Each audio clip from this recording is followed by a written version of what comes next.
It was the end of the world as we knew it. The virus had spread quickly, turning people into mindless, flesh-eating zombies. My family and I had been holed up in our house for weeks, living off of canned food, reduced to drinking stagnant water from the toilet tank.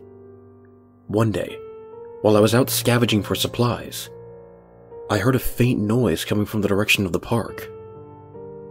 It was a child's laughter, a sound so rare and precious in this new world of death and decay. I followed the noise, cautiously, my machete as ever at the ready. As I entered the park, I saw a little girl, no more than 8 years old, playing by herself on the swings. She was wearing a yellow sundress, her hair tied back into pigtails. I couldn't believe it. A survivor, and such a young one at that.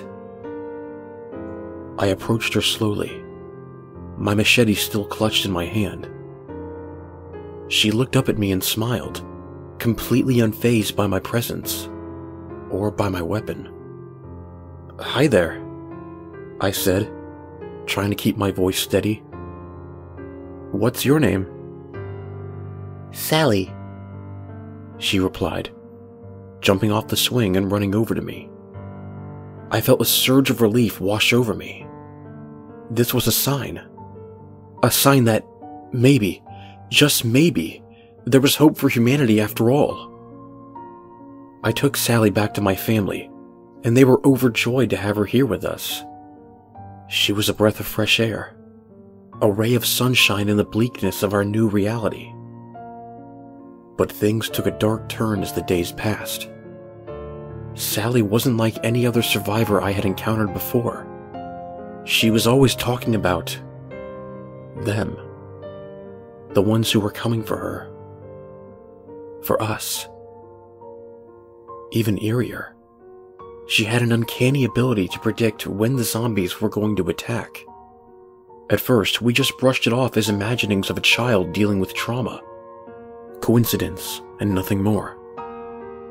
But as the days passed, and her predictions proved to be accurate, we started to become more and more uneasy. One night, as we were huddled together in the living room, Sally suddenly sat up, her eyes wide and unseeing. "They're here," she said in a cold, emotionless voice.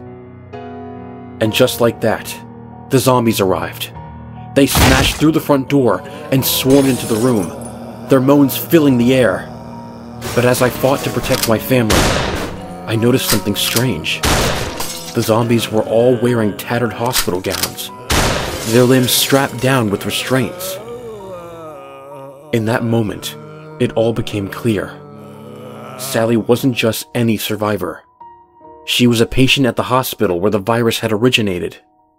And somehow, she had the ability to control the zombies. We did manage to escape, but we were forever changed by our encounter with Sally. The world had already been turned upside down by the zombie apocalypse, but now we had to grapple with the reality that there were things far more sinister at play.